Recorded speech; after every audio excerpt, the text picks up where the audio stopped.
la lucrurile la împărăția lui Dumnezeu.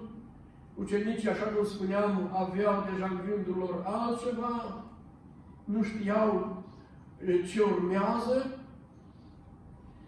dar Domnul Iisus Hristos, pe când vorbea cu ei, citim în Fapte, în capitolul 1, a început să se înalțe la cer. Ei au rămas cu ochii mirați, spironiți spre cer, citim în Biblie. Și îngerii aceia, bărbații aceia înalt care au venit și au spus, cum a plecat acest Iisus, așa va reveni, slăvit să fie numele Lui. Dorim din toată inima Domnul să ne binecuvinteze, așa cum spunea Domnul la Toma. Toma, fiindcă m-ai văzut, ai crezut. Ferice de cei care n-au văzut și au crezut. Suntem prinși în această fericire și noi, care n-am văzut. Dar credem din toată inima, repet, avem cuvântul lui Dumnezeu, cuvântul Scripturii de netăgăduit. El este da și amin, frați și surori. Dorim să ne aliniem acestor oameni care n-au văzut și să-L glorificăm pe Domnul și să-L binecuvântăm pe Domnul și să îi mulțumim pentru această jertfă supremă, glorioasă, care a depus-o pentru noi. Săptămâna aceasta pe care am petrecut-o numită Săptămâna Patimilor, altădată am avut prilejul să fim în casa Domnului mai mult, să vorbim despre aceste suferințe care au precedat moartea Domnului Iisus Hristos și glorioasa înviere. Această suferință care, sigur, Domnul Iisus Hristos a suferit-o în locul nostru, slăvit să fie numele Domnului. A arătat în locul nostru ca să ne salveze pe noi de chin, de moarte, lăudat să fie numele Domnului. M-am gândit și găsim în Evanghelii, în diferite locuri din Evanghelie, privitor la răstignirea Domnului Iisus Hristos, despre unele afirmații a Domnului Iisus Hristos când era pe cruce. Și prima afirmație o găsim după ce crucea Domnului a fost ridicată între cei doi tâlhari. Cei care erau sub cruce își băteau joc. Primul cuvânt, prima afirmație a Domnului Iisus Hristos a fost: Tată, iartă-i că nu știu ce fac. Slăvit să fie numele Domnului.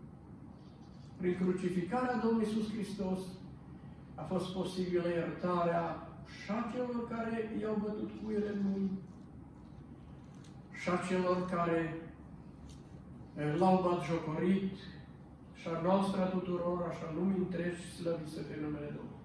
Tată, iartă-i că nu știu ce fac. Apoi o altă afirmație găsim când Domnul stătea de vorbă cu tâlharul. Sub cruce erau preoții, erau ustașii, era glota, cei care au asistat la eveniment. Erau acolo și priveau. Și la un moment dat, tâlharul a început să converseze cu colegul lui, știm pasajul din Biblie, mustrându-l pentru batjocurile care le adresa și el, și și-a întors fața spre Iisus și a spus: pomenește-mă și pe mine când vei veni în împărăția ta. Acest tâlhar a privit dincolo de pragul mormântului, a privit la cel care murea între ei ca fiind un împărat, așa cum scria deasupra lui, Iisus din Nazaret, regele sau împăratul iudeilor. Era un adevăr. Era un adevăr de necontestat. Preoții au spus: nu-i bun! Șterge, scriau cumva. Pilat a spus: ce am scris? Am scris. Ce înseamnă asta? Adevărul rămâne în picioare. Adevăr. Hristos este împăratul, nu mai al iudeilor. Împăratul împăraților și Domnul domnilor, slăvit să fie numele Lui. Tâlharul, nu știu dacă a putut să-și întoarcă capul să vadă inscripția. Mă gândesc că a auzit când Domnul se ruga și spunea, Tată, iartă că nu știu ce fac. Se compara el și colegul lui cu atitudinea Domnului Iisus Hristos, care de bunăvoie și-a întins mâinile pe calvar, fără să protesteze, de bunăvoie, slăvit să fie numele Domnului. Și în acest tâlhar s-a născut o credință mântuitoare. Pomenește-mă și pe mine când vei veni în împărăția ta. Și Domnul i-a spus, astăzi vei fi cu mine în rai, slăvit să fie numele. Prin moartea Domnului, nu numai tâlhar, el a fost primul rod, dar avem posibilitatea să primim mântuirea și viața eternă, viața veșnică. Domnul să ne binecuvinteze și să ne ajute din toată inima să-L glorificăm pe Domnul. Apoi, într-o altă Evanghelie, găsim o altă afirmație a Domnului Iisus Hristos stând pe cruce, uitându-se la mama Lui, uitându-se în Evanghelia după Luca,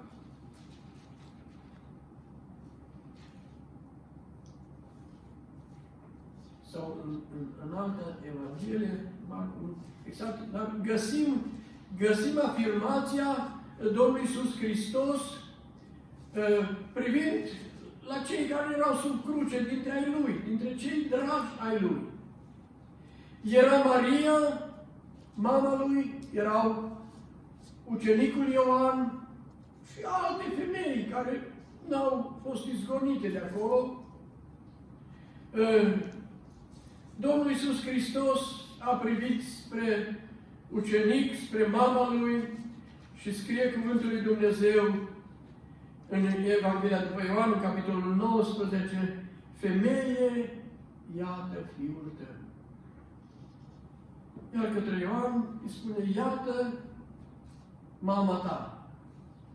Domnul Iisus Hristos, în momentul când și-a dat Duhul, și-a încredințat pe cea care i-a fost o mamă pământească, așa, prin care s-a întâlpat aici în lumea noastră, a încredințat acestui ucenic, ceea ce am înțelege noi că Iosif nu mai exista, murise, și Ioan, citim în Biblie că din ceasul acela a luat-o acasă. Domnul Iisus Hristos a avut chiar și în ceasul acesta de agonie, de moarte, grijă pentru alții mai mult ca și pentru persoana Lui, ceea ce ar trebui să învățăm de la Domnul, Domnul să ne binecuvânteze. Apoi mai găsim aici în capitolul 19 încă două afirmații a Domnului. Mi-e sete, spune cuvântul lui Dumnezeu în versetul 28.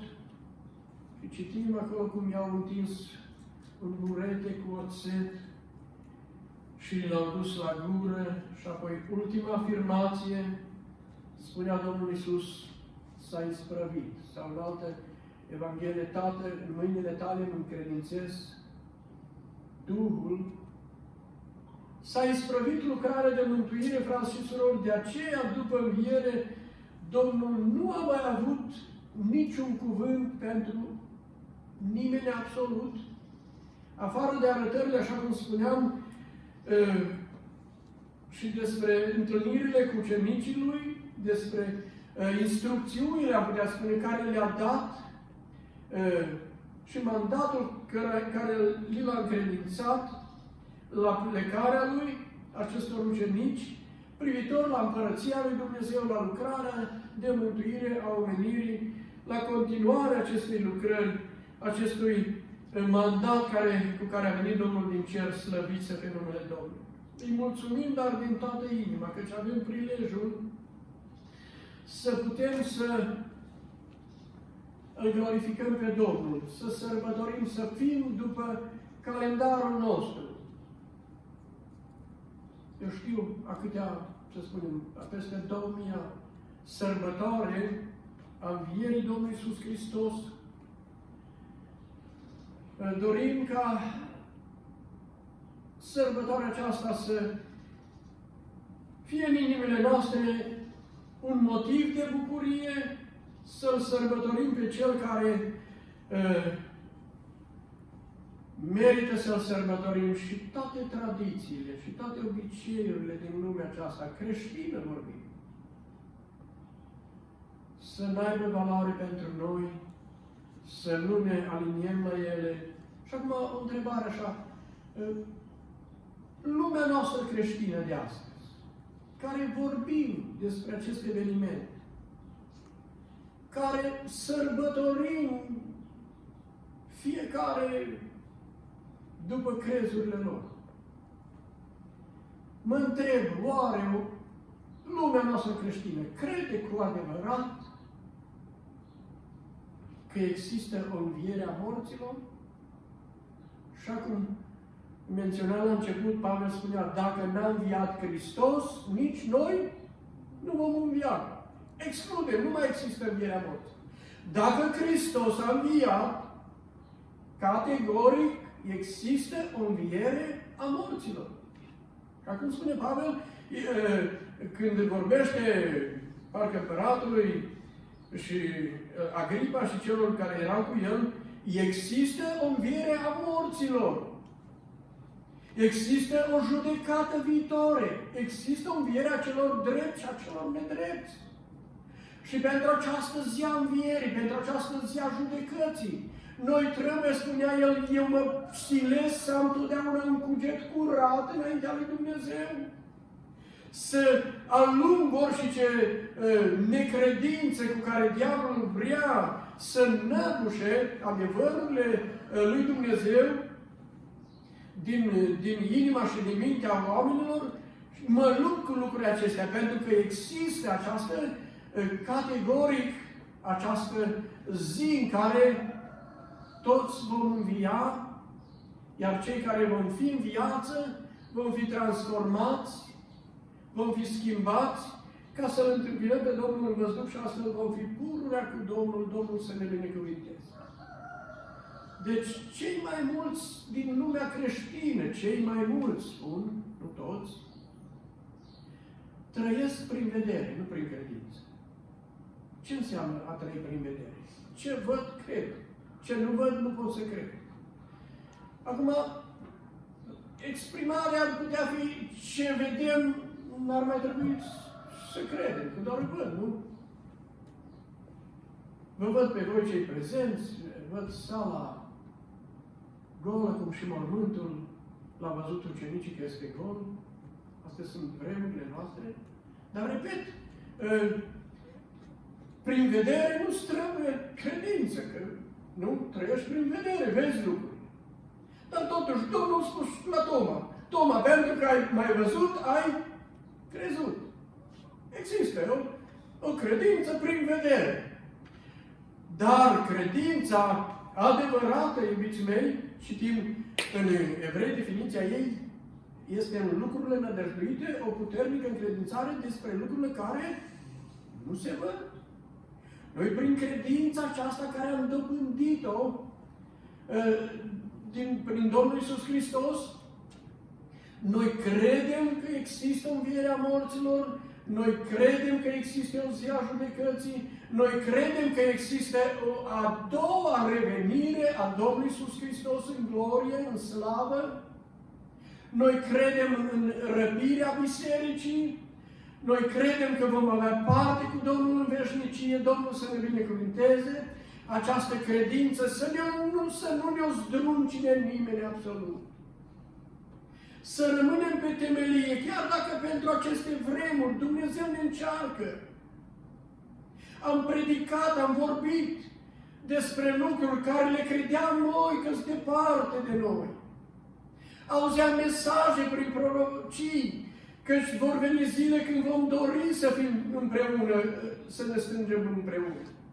Suferim acum această realitate a despărțirii, când nu putem să mai fim împreună decât cei din familie.